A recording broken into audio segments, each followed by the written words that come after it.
On a scale of 1 to 10, I wonder how happy West Ham fans are at the moment. I guess it depends on who you talk to and what you think we're meant to be happy about. For some fans, many would say at this moment in time, being sixth in Premier League, qualifying for the last 16 of the Europa League, um, 8, 9 out of 10, maybe. And then for other fans, when you start asking them about how happy they may look at other factors and say, well, I'm only happy 3 out of 10, 4 out of 10, and their factors will be things like, well, David Moyes is still here. And I've heard that David Moyes is getting a new contract. And how can that be if we're going to be progressing to the next level, and so on and so forth? At this moment in time, or for the last, not this moment in time, or for the last couple of seasons, we seem to be quite a divisive and unhappy fan base. There never seems to be a time where we can actually celebrate some of the good things that happen. Over the past month or so, we beat Spurs away, we beat Man United at home, we went away to Arsenal the other day and beat them 2-0 to take us to sixth position in the league, etc. But as soon as we start to celebrate those sort of successes, those wins, something comes up which makes the fan base sort of, go implode. And of course, now the implosion is all about David Moyes and whether he's going to actually be given a new contract or not. Now, as you all heard after the Arsenal game, there was a suggestion that the board and David Moyes were planning to start talking about a new contract. And a rumor is going around, and we don't know how that's come about, that the new contract is going to be something like a 2.5-year deal to see out the rest of this season and then another 2 years on top. Now, I've tried to get that corroborated, and I've been told no one knows where that 2.5 years has come from. It's a speculation. So will he get a new contract? Well, again, dependent on the fan base that you ask. Some say he absolutely deserves it, and others will say, oh, absolutely not. We should not be talking about contracts halfway through the season because the rest of the season could become a disaster. Now, I'm looking at the season as it currently stands and looking at our stats, etc. The highest number of points tally so far at this stage in any season in the Premier League. The difference in the way we've managed to win the number of games. I did a comparison the other day. I think last 2022, we accumulated something like 36 points throughout that calendar year. And in this calendar year, we've accumulated 58 points. So there is a vast improvement. Okay, not everybody is happy with the style of football. I understand that. I've talked about that before. There are times where I wish we would be more expansive. But being expansive on the pitch can sometimes lead to defeats. Now, I've heard fans saying, I'd rather go out there and give it all our best and walk away with a defeat rather than winning ugly.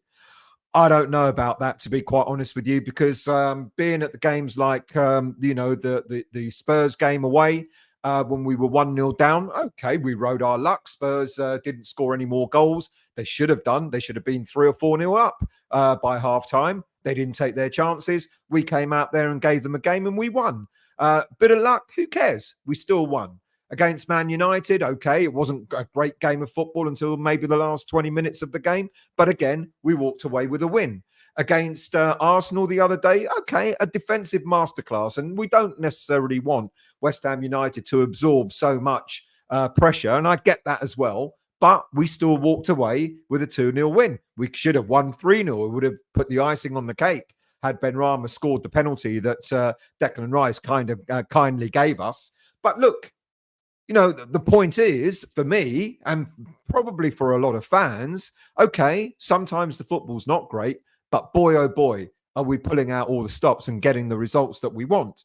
And coming into sixth place, does that mean that David Moyes should be offered a new contract? Look, I keep asking myself, is it a knee jerk? Well, I don't think it is because of the stat I just gave you. Last season, we know we did incredibly poorly in the Premier League. We 14th place, I think we finished. We were fighting relegation for most of the season. It wasn't pleasant. And based on that, many fans rightly would have turned around and said, look, regardless of the the gloss in Europe and winning a trophy, David Moyes should have left.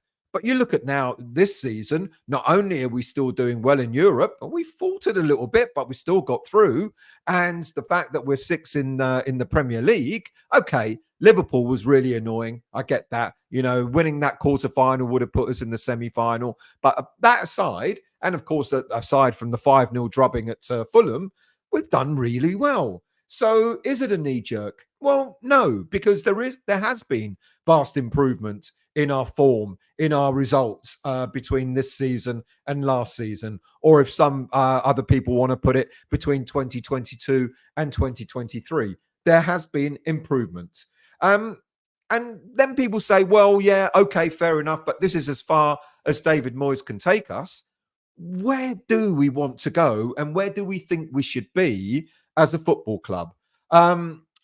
Look, it's we've never been a regular top 6 side. We've never been a regular cup winning side. We've never been a regular European qualifying team. So maybe, like it or not, this is the next level, and why can't we embrace that?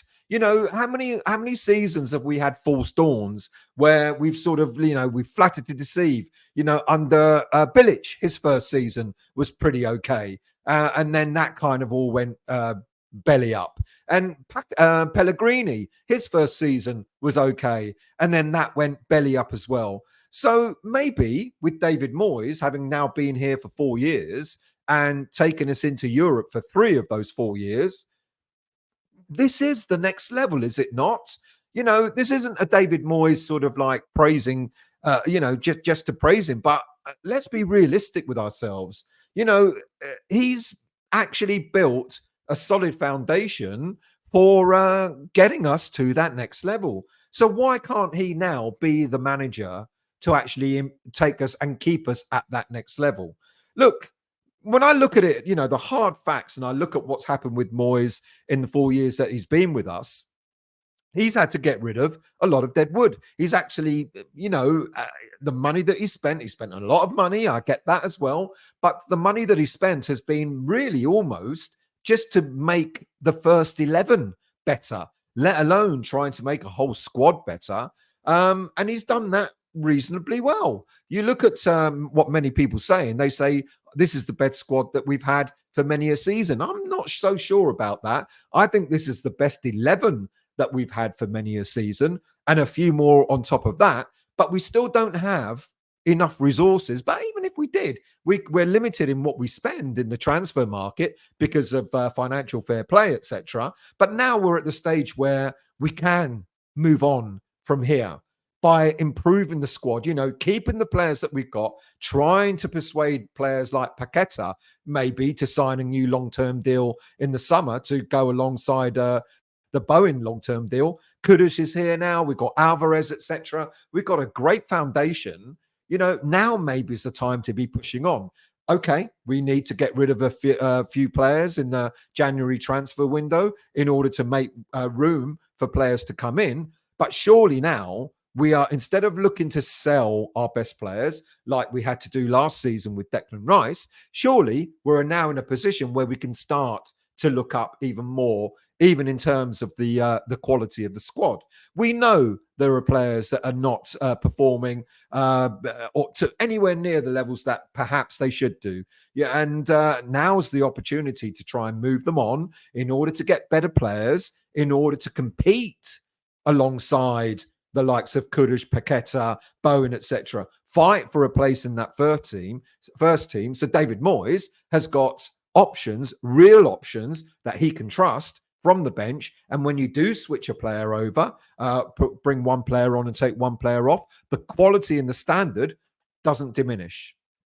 So maybe this is the next level that we've all been waiting for. And who knows? If David Moyes had more options that he could trust from the bench, who knows? Why wouldn't he be able to take us to the next level?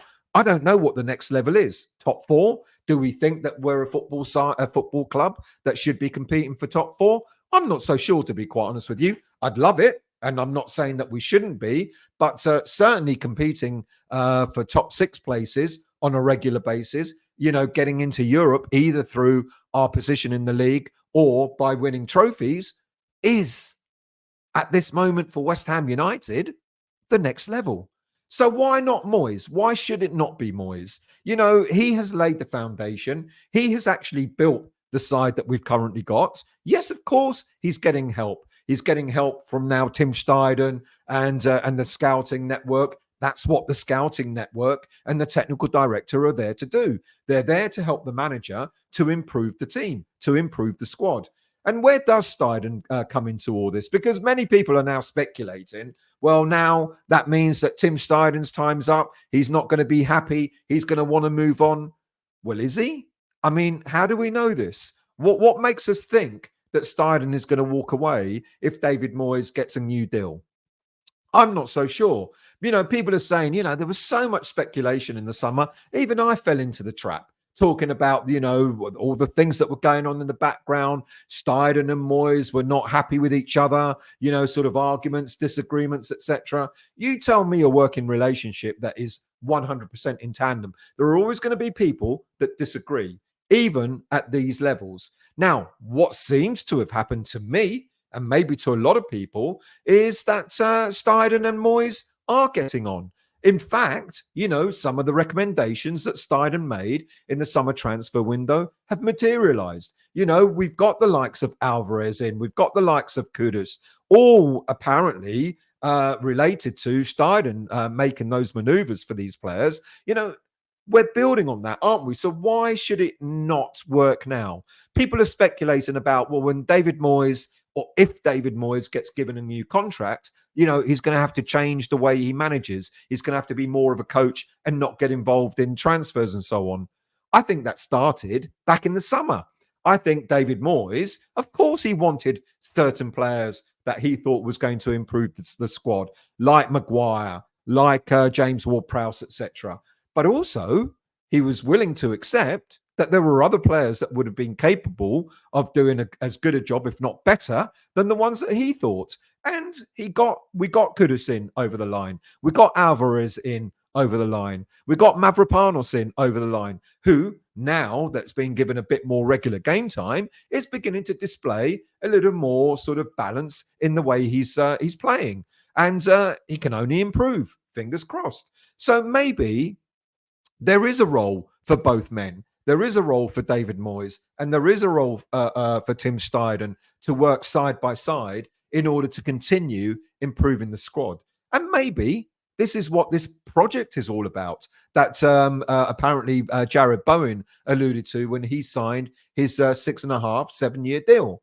So I think we've already started that road onto how we can improve this squad with the help of Tim Steidten alongside David Moyes. Apparently we every home game, Steidten is down there talking to the players, talking to David Moyes before each home game, and it looks quite amicable. It looks okay, and it's taken time, but it looks as if these men have got a good working relationship, and there's absolutely no reason that Tim Steidten should move on just because David Moyes might be given a new contract.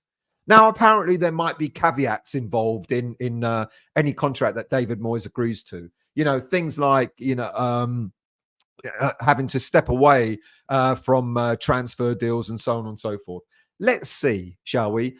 Like I said, I think that caveat is already in place. So I don't think it's knee-jerk. I don't think there's any reason why Steidten would be upset and will want to move on. I think it looks as if there is a decent working relationship between the two men already, and long may it rain.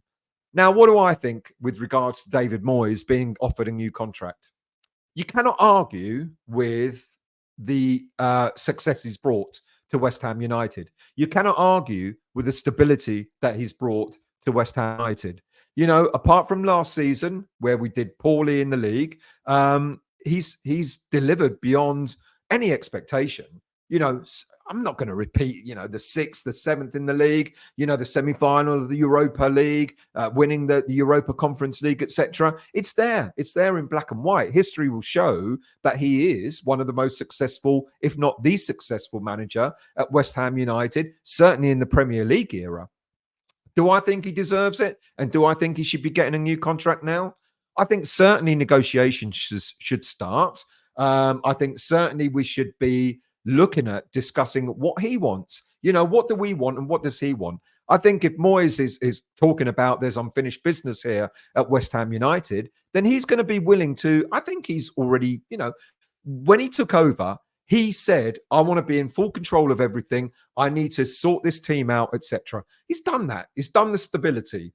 Now there's a time to move on. There's no reason why we can't think that David Moyes can't move with the times and work alongside the likes of Steidten, etc. Look at what we're seeing in game time. Apparently now he's taken advice from the likes of Hughton. It's interesting, isn't it? Whenever we win a game and change tactics, it's down to Hughton or somebody else. And whenever we lose, it's down to David Moyes. But look, he's listening. He's actually engaging with his backroom staff. He probably has much more time for them and respect for them. Maybe he's back to the time of Irvin. We knew that Irvin was one of the major people that Moyes would always listen to. Maybe Hughton has become, David Moyes' new Irvin in terms of sort of listening, talking about tactics, etc. So things are changing already before our very eyes. We're seeing David Moyes taking more advice on tactics. We're seeing David Moyes working alongside Steidten in the transfer windows. I reckon the same is going to continue. We say a leopard can't change its spots. Maybe, just maybe, David Moyes is. So do I think he should be getting a new contract? I think certainly conversations should be had about getting a new contract. Whether it actually happens or not soon after in the new year, I don't know. That decision may be left for a couple of months yet. But I reckon there's no reason why the board, who are keen on talking about a new contract, and David Moyes, who is keen on talking about a new contract, I don't see any reason why the two parties can't talk and see if they can come to some agreement. It may not happen for a while yet, but at least they're talking. Now, apparently we heard that Steidten a few months back was already looking for a replacement for David Moyes for this summer, for next summer. That's still a possibility because we don't know if the two parties will come to an agreement on any new contract. There may be there may be some differences of opinion in terms of what Moyes expect, in terms of what the board expect, and possibly it could pan out that a new contract's not agreed. That's why the negotiations take place. It's going to be interesting also to see what sort of players we can attract in the January transfer window, because players who might be coming to West Ham United will want to know who's going to be in charge next summer and onwards, which is probably another reason why the board want to discuss a new contract with Moyes, because the last thing that you want is to go out looking for players to sign, and then they ask, well, who's going to be the manager? And West Ham go, well, we don't know. Well, that's not going to help, is it? So I think it's a strategic move. I think it's the right move to make, because if the right noises are being made, a lot of people speculate that, if David Moyes stays, players won't come. Well, Paqueta has, Bowen has stayed, Agerd came, Alvarez came, Kudus came, a number of other players have come with David Moyes there. What's there to think that players won't want to come just because it's David Moyes? We already have some very excellent players who are here, and David Moyes is in charge. Right, what other news is there? Well, of course, it looks as if Mohamed Kudus is going to be missing out on the game against Brighton on the 2nd of January. Now, apparently there's all these rumours flying around that current Ghanaian manager, Chris Hughton, is putting a block on Kudus playing for West Ham in the game against Brighton. Look, as we know, AFCON starts in a few weeks' time, 17th, I think, or something like that, of January. And players are expected. FIFA allow players, or the FIFA rules suggest that players can join their national teams from the 1st of January. Now, clubs can negotiate players joining a day or two later. But apparently, it's rumored that Hughton is putting a block on that, and he wants Kudus to report to the Ghanaian national team sooner rather than later. I don't know. Is it true? Suggestion that he might be favouring Brighton, who he once managed. Look, Forest Gate-born Hughton was once a West Ham United player. All right, I know he started his career in the reserves, in the youth ranks at Spurs before coming to West Ham. But I don't even know what team he supports. I don't know if he's a Spurs fan or if he's a West Ham fan. But I don't. I think it's a little bit too speculative to suggest that Hughton is putting the block on Kudus playing the game against Brighton just because he wants to favour Brighton. Can't do that, can you? But FIFA is on his side. He is the man that can make the decision when his players join. Now, it could be that apparently West Ham United have made a request to Ghana, the Ghanaian, to Hughton and the Ghanaian national team, for Kudus to join after the game against Brighton. But apparently there's been no response as yet. Look, this is coming out on New Year's Eve morning, and by New Year's Eve morning, something else may have been decided. But as it stands right now, apparently Ghana have not responded to the request from West Ham to allow Kudus to play in the game against Brighton. Now, there's an easy answer to get Kudus to South Africa, where the Ghanaian team are training before the AFCON starts in the Ivory Coast. And that is, of course, to get the private jet out that dear old Steidten's been flying around all around Europe and fly him off to South Africa straight after the game. So he'll be there, I don't know, a day later. It's possible that it could happen, but we've yet to see whether it will. But it will be a big miss. Of course it will. Kudus has settled into the team really, really well. He's doing exceptionally well for West Ham. And if he isn't able to make the game against Brighton, he will, of course, be a massive miss. And of course, another big miss is going to be Lucas Paqueta. Because the scan results have come in, but we're yet to find out the official feedback. But it's every suggestion is that he doesn't look like he'll make the game for Brighton. That's almost certain. But he will only be out for maybe a week or so. So he'll be back for the game after Brighton. But it looks like we could be losing Lucas Paqueta as well for the game against Brighton. Both massive misses. They're both huge players for West Ham United. We hope that Kudus will be available to play, because it looks like Paqueta definitely won't be. But if Kudus can play, that will be a huge relief to West Ham. Of course, the other player that's going to AFCON is Naif Agurd with Morocco. Again, we don't know at this moment in time whether Agurd will be allowed to go to meet up with a Moroccan squad later or not as well. But it looks like quite possibly he'll also be missing for the Brighton game. So with those players missing, of course, some of the squad players are going to have to step up. They're going to have to start showing what they're capable of doing and whether they're going to be able to stake a place in the squad in the first 11 on a permanent basis. Now, if we do have, we've got the injuries to Zuma, got the injuries to Antonio, injury to Paqueta, and if we are going to be missing Kudus and Agurd, this is the likely lineup, quite possibly, that could be facing Brighton.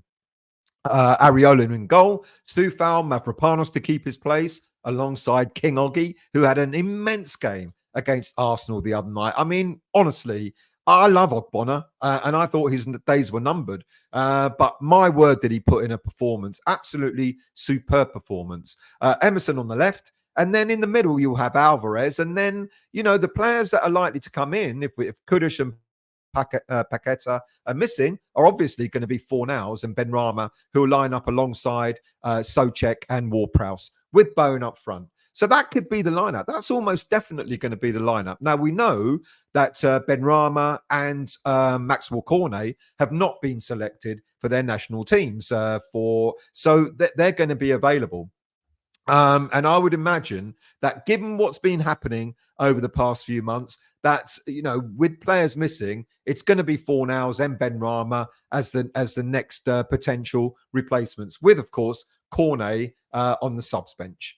But there is one other player that could potentially make his way back. We know he's been training on grass, and that, of course, is Mikel Antonio. Now, we've been expecting Antonio to return round about Christmas time. We thought he might have been back for the Liverpool game or just after, maybe for the Arsenal game, etc. He's still training, but there's a big possibility that he could be actually made available for the game against Brighton on the 2nd of January.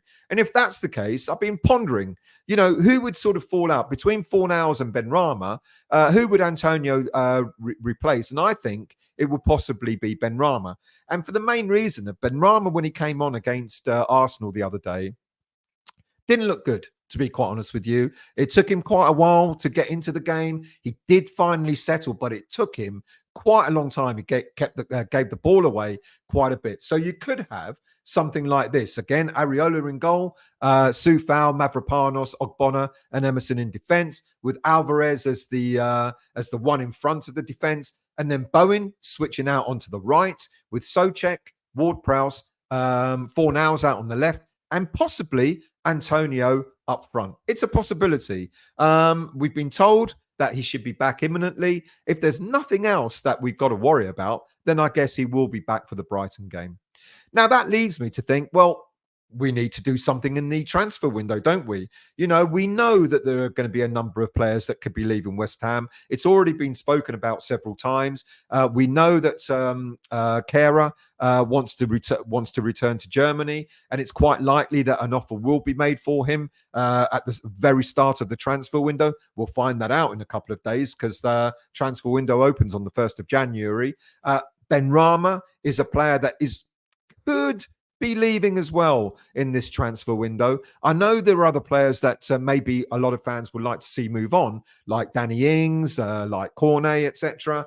But it's quite possible that Benrahma might be one of the big players, so to speak, that could be leaving. So Kehrer and Benrahma leaving will open the door for a couple of players to come in. Now, we've heard that apparently we're still interested in Jonathan Tah. We've been interested in him for quite a number of seasons. But apparently David Moyes has gone out there and he's seen Tah play for himself. Is that true? I've no idea. But Jonathan Tah is another name that's yet again been mentioned. Of course, the German connection with Steidten, etc., will give that a little bit of credibility. And then we need a player out on the wing. I've said that if there's a player that we need, to really complement this team, then I know a lot of fans want a striker to come in, and I'm kind of I'm not so sure that West Ham United are going to go for a striker in this window.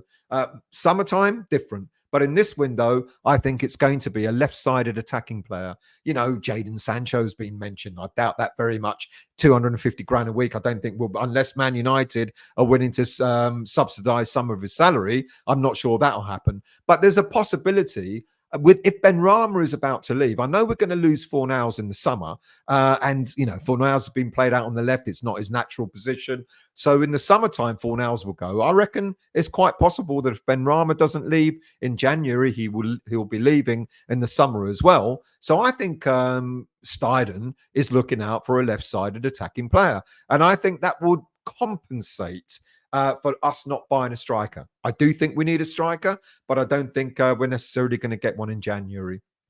So with a few players leaving, certainly a defender and an attacking player, that will make way, will make room financially as well as for the squad for a couple of players to come in.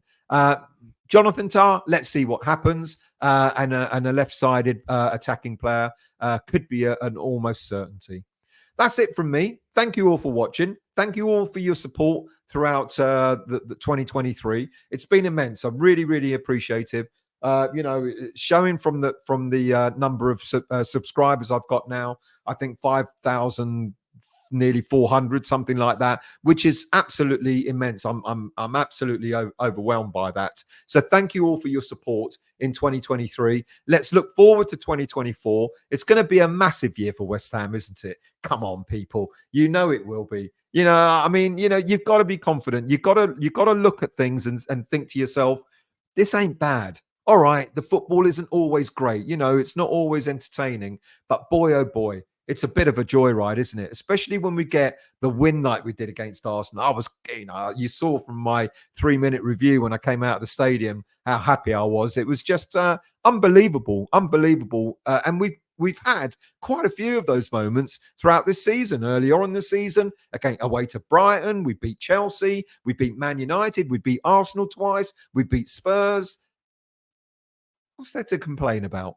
Have a wonderful new year. See you all in 2024, and all keep well, safe and well. Thank you for watching, and I'll see you soon.